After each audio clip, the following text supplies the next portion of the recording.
Everyone, good evening. मैं Jay, welcome to hard city point. यहाँ पे UP triple S C Uttar Pradesh अधीनस्थ सेवा चयन आयोग की तरफ से एक और बहुत बड़ी वैकेंसी के नोटिफिकेशन के लिए यहाँ पे डेट जारी कर दिया गया। एक नई नोटिस अभी जारी की गई है। तो यहाँ पे बात करते हैं कि कौन सी वैकेंसी है और इसमें क्या जो एलिजिबिलिटी क्राइटेरिया है वो क्या रहने वाला है, कौन से लोग इसको फॉर्म को भर सकते हैं, लास्ट डेट क्या है और स्टार्टिंग डेट क्या है, ये सभी कुछ इस वीडियो में देखने वाले हैं। ठीक है, तो पहली बात कर लेते हैं कि इसका पोस्ट का नाम क्या है। तो पोस्ट का नाम है निदेशक प्रशिक्षण एवं सेवा योजन उत्तर प्रदेश। ठीक है, मतलब कि इसमें एक प्रशिक्षक की ज़रूरत है। टोटल पोस्ट कितनी है? नंबर ऑफ पोस्ट है 2504 टोटल पोस्ट है।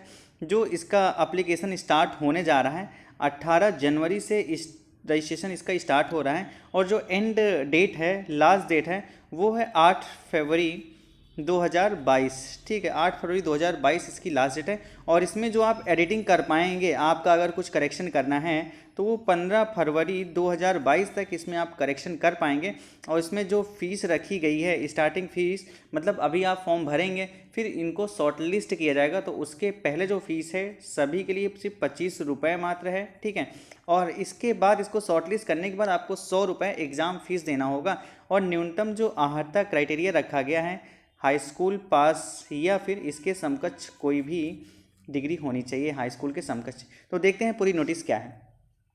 उत्तर प्रदेश अधीनस्थ सेवा चयन आयोग लखनऊ, विज्ञापन संख्या 2। अब यहाँ पे विज्ञापन संख्या 2 इसलिए है क्योंकि जो पहली विज्ञापन 2022 का जो पहला विज्ञापन था वो लेखपाल का था और दूसरा विज्ञापन ये है अनुदेशक का। ठीक है, और उसके बाद यहाँ पे बात करते हैं ऑनलाइन आवेदन शुल्क जमा करने की प्रारंभ तिथि 18/1/2022। ठीक है, और अंतिम तिथि 8/2/2022 है। आवेदन में संशोधन की तिथि 15/2/2022 है। यहाँ पे जो महत्वपूर्ण जानकारी है उससे फोकस्ड करेंगे। ठीक है, उत्तर प्रदेश अधीनस्थ सेवा चयन आयोग लखनऊ के विज्ञापन संख्या 2/2022 अनुदेशक मुख्य परीक्षा के अंतर्गत निदेशक प्रशिक्षण एवं सेवा योजन उत्तर प्रदेश के नियंत्रणाधीन विभिन्न व्यवसायों के अनुदेशक के कुल 2504 पदों पर चयन हेतु भारत के नागरिकों से ऑनलाइन आवेदन आमंत्रित किए जाते हैं। ठीक है, अनुदेशक मुख्य परीक्षा हेतु केवल वही अभ्यर्थी ऑनलाइन आवेदन कर सकते हैं। यहाँ पे भी बोला गया कि सिर्फ वही लोग एलिजिबल हैं जिन्होंने पेट परीक्षा में एग्ज़ाम दिया था, पेट को दिया था।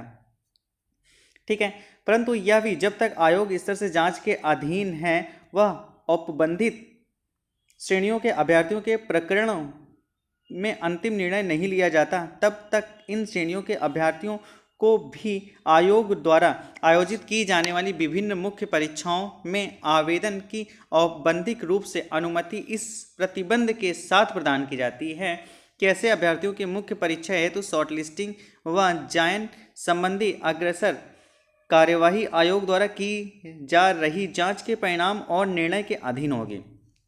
मतलब कि यहाँ पे लोगों को, जो स्टूडेंट हैं, उनको अलाउ इस बात को लेकर के कहा जा रहा है कि आप फॉर्म डाल सकते हैं, लेकिन आपको शॉर्ट लिस्टिंग करने के बाद कितनों को सिलेक्ट किया जाएगा वो अंतिम निर्णय आयोग का होगा, मतलब कि परसेंटाइल के अकॉर्डिंग। ठीक है, आगे क्या बात यहाँ पे बोली गई है? अनुदेशक मुख्य परीक्षा हेतु अभ्यर्थियों की शॉर्ट लिस्टिंग उत्तर प्रदेश राजकीय औद्योगिक प्रशिक्षण संस्थान सेवा नियमावली 2021 आयोग की वेबसाइट के इम्पोर्टेंट जियो डाउनलोड्स सेगमेंट के अंतर्गत इम्पोर्टेंट गो पर उपलब्ध है के अनुसार की जाएगी। मतलब कि इसमें किस आधार पे किया जाएगा उसको आप चेक करना चाहते हैं तो आयोग की वेबसाइट पे जाना है, आपको इम्पोर्टेंट गो पे जाना है, उसके बाद डाउनलोड सेगमेंट के अंतर्गत यहाँ पे डाउनलोड करके देख पाएंगे किस आधार पे किया जाएगा। नेक्स्ट यहाँ पे ऑनलाइन आवेदन करने वाले अभ्यर्थियों के लिए आवश्यक सूचना, इस विज्ञापन के अंतर्गत आवेदन करने हेतु ऑनलाइन आवेदन पद्धति लागू है। मतलब कि यहाँ पे सिर्फ आप ऑनलाइन आवेदन ही कर पाएंगे। ऑनलाइन आवेदन की प्रक्रिया क्या है ये आपको मालूम है। ठीक है, उसके बाद यहाँ पे क्या इंपॉर्टेंट है, प्रारंभिक अहर्ता परीक्षा के रजिस्ट्रेशन के नंबर के साथ अभ्यर्थी का प्रमाणीकरण लॉगिन करना होगा। यहाँ पे जो आपका पेट का जो रजिस्ट्रेशन नंबर रहा उसके ही डालने के बाद आप लॉगिन कर पाएंगे यहाँ पे। उसके बाद आपको आवेदन करना है। ठीक है, आगे क्या दिया, फोटो सिग्नेचर अपलोड करना है, अन्य जो चीज़ें हैं विवरण है। इस भाग में अभ्यर्थियों को अधिमानित अहर्ता के संबंध में यस नो विकल्प को चुनना होगा। इस भाग में अभ्यर्थी द्वारा प्रारंभिक अहर्ता परीक्षा में दर्ज किए गए स्थायी व पत्राचार का पता, मतलब इसमें एड्रेस आपका लिखा होगा। उसके बाद घोषणा है इसको आपको यस करना होगा। फीस शुल्क की बात कर लेते हैं तो अंतिम रूप से इसमें तभी आप सबमिट कर पाएंगे जब आप फीस को सबमिट करते हैं, तभी अंतिम रूप से प्रिंट आउट निकाल पाएंगे। उसके बाद इसमें बात करते हैं फीस कितनी रखी गई है। तो अभी जो फॉर्म भरा जा रहा है सभी के लिए फीस जो रखी गई है वो 25 रुपये रखी गई है। शॉर्ट लिस्टिंग के बाद शॉर्ट लिस्ट किए गए स्टूडेंट को अलग से फीस देना होगा। ठीक है, आगे क्या है यहाँ पे, एक से अधिक व्यवसायों के सापेक्ष आवेदन करने की स्थिति में भी अभ्यर्थी को केवल एक ही बार ऑनलाइन प्रक्रिया शुल्क का भुगतान करना होगा। और आगे प्रिंट का फॉर्म का प्रिंट आउट लेना अनिवार्य है। ठीक है, आवेदन पत्र में संशोधन, यहाँ पे अगर आप आवेदन पत्र में संशोधन करना चाहते हैं तो फी को सबमिट करने से पहले ही आप इसमें एडिटिंग कर सकते हैं। इसके लिए अभ्यर्थी वेबसाइट के मुख्य पृष्ठ पर एप्लीकेशन सेगमेंट के अंतर्गत दिए गए एप्लीकेंट डैशबोर्ड में जाकर पेड के रजिस्ट्रेशन के माध्यम से लॉगिन करेगा। लॉगिन करने के उपरांत अभ्यर्थी संबंधित विज्ञापन के मामले में प्रदर्शित मॉडिफाई एप्लीकेशन बटन पर क्लिक कर वेरिफिकेशन कोड दर्ज करेगा। तदुपरांत अभ्यर्थी के रजिस्टर्ड मोबाइल नंबर ईमेल पर एक OTP जाएगा। इस OTP के सबमिट करने पर अभ्यर्थी भरा हुआ फॉर्म प्रदर्शित होगा। अभ्यर्थी अपने आवेदक पत्र के निम्नलिखित विवरण को ही संशोधित कर सकता है। मतलब यहाँ पे कुछ सेगमेंट दिए गए कि इनको ही आप मॉडिफाई कर सकते हैं। जैसे नाम में वर्तनी में जैसे नाम की स्पेलिंग आपकी कुछ मिस हो जाएगी है। ठीक है, फादर्स नेम, पत्राचार एड्रेस हो गया, व्यक्तिगत विवरण जैसे EWS या फिर कोई भी कैटेगरी है। उसके बाद आप जेंडर में चेंज कर पाएंगे। ठीक है, यहाँ पे अगर पदों का विवरण देखेंगे, जो पदों का विवरण दिया गया कुछ इस तरह से है। टोटल जो नंबर ऑफ पोस्ट हैं 2504 है। ठीक है, अनारक्षित के लिए 1042, अनुसूचित जाति 526, अनुसूचित जनजाति 44 और अन्य पिछड़ा वर्ग 681। आर्थिक रूप से EWS के लिए 211 पदों पर ये आवेदन मांगा गया है। यहाँ पे कुछ देख लेते हैं, कुछ इंपॉर्टेंट है क्या है। शैक्षिक आरक्षण का विवरण, यहाँ पे आरक्षण की बात की गई। स्वतंत्रता सेनानी के लिए जो आरक्षण दिया जाएगा यहाँ पे 21 पदों का। ठीक है, विकलांग के लिए 70 पद होंगे, महिला के लिए 460 पद और सैन्य वियोजित भूतपूर्व सैनिक के लिए 95 यहाँ पे पोस्ट रिक्त रखी जाएंगी। मतलब कि इनका रिजर्वेशन होगा इतने पोस्टों के लिए। उसके बाद आगे क्या है इंपॉर्टेंट है, अनिवार्य अर्हता की बात करते हैं। अनुदेशक के पद पर सीधी भर्ती हेतु अभ्यर्थी के लिए निम्नलिखित अर्हताएं धारित करना आवश्यक है, जिसे अभ्यर्थियों का आवेदन की अंतिम तिथि तक धारित करना अपरिहार्य है। मतलब कि जिस डेट पे ये आवेदन स्टार्ट हो रहा है उसके पहले कि आपके डॉक्यूमेंट्स होने चाहिए। माध्यमिक शिक्षा परिषद उत्तर प्रदेश की हाईस्कूल परीक्षा व सरकार द्वारा उसके समकक्ष मान्यता प्राप्त तो कोई भी परीक्षा अवश्य उत्तीर्ण की हो। मतलब यहाँ पे हाईस्कूल तो अनिवार्य है। नेक्स्ट क्या है, परिशिष्ट के स्तंभ 4 संलग्न 2 में यथा विधित विभिन्न व्यवसायों विषयों के लिए अर्हताएं अवश्य धारित करना हो। मतलब यहाँ पे ये भी बोला गया। ठीक है, उसके बाद 3rd नंबर पे क्या है, DGT के अधीन विभिन्न व्यवसायों में से किसी व्यवसाय में सुसंगत राष्ट्रीय शिल्प अनुदेशक प्रमाण पत्र या अन्य अर्हता यदि कोई हो तो परिशिष्ट के स्तंभ 4 में विहित हो धारित करना आवश्यक है। अनुभव यहाँ पे मांगा गया, सेवा में अनुदेशक के पद पर सीधी भर्ती हेतु अभ्यर्थी के पास परिशिष्ट संलग्न 2 के स्तंभ 4 में यथा विहित कार्य करने का अनुभव होना आवश्यक है।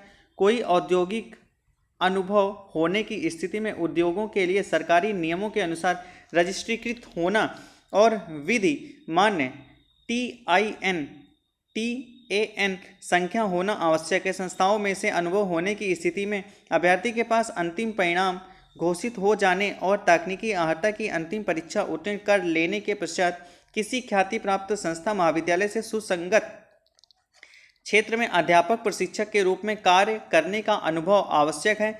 अनुभव प्रमाण पत्र में कार्य की प्रकृति, कार्य की अवधि और अभ्यर्थी के लिए संदत्त वेतन अंतर्विष्ट होना आवश्यक है। व्यवसायों विषयों हेतु अनुदेशक पद की प्राविधिक अर्हता उत्तर प्रदेश राज्य की औद्योगिक प्रशिक्षण संस्थान अनुदेशक एवं फोरमैन अनुदेशक सेवा नियमावली 2021 ठीक है के परिशिष्ट के स्तंभ 4 में वर्णित है। मतलब कि इसको आप देखने के लिए आयोग की साइट पे जाना होगा, आपको वहाँ पे इंपॉर्टेंट गो पे जाना होगा। उसके बाद डाउनलोड सेगमेंट के अंतर्गत इंपॉर्टेंट गो पर जा करके यहाँ पे डाउनलोड करके यहाँ पे देख पाएंगे स्तंभ 4 में क्या वर्णित है। ठीक है, अधिमानित अर्हता अन्य बातों के समान होने पर ऐसे अभ्यर्थियों को सीधी भर्ती के मामले में अधिमान दिया जाएगा।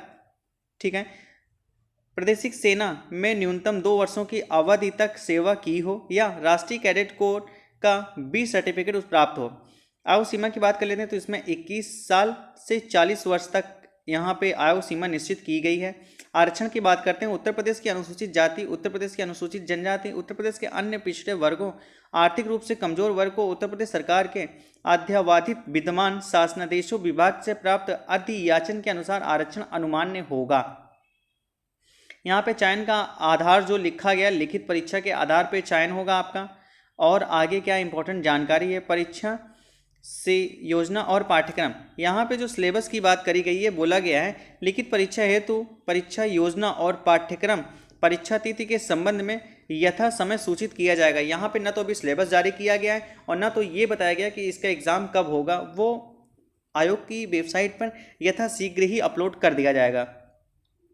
लिखित परीक्षा के संबंध में विशेष नोट यहाँ पे दिया गया, यदि विज्ञप्ति पदों पे प्रत्युत्तर से प्राप्त आवेदन पात्रों की संख्या में अत्यधिक होने पर मुख्य परीक्षा हेतु शॉर्टलिस्ट किए गए अभ्यर्थियों की संख्या अधिक होने के कारण उनकी लिखित परीक्षा एक ही शिफ्ट में या एक साथ एक से एक ही दिन में आयोजित किया जाना सुविधाजनक नहीं होता तो उक्त लिखित परीक्षा एक से अधिक शिफ्टों में आयोजित की जा सकती है।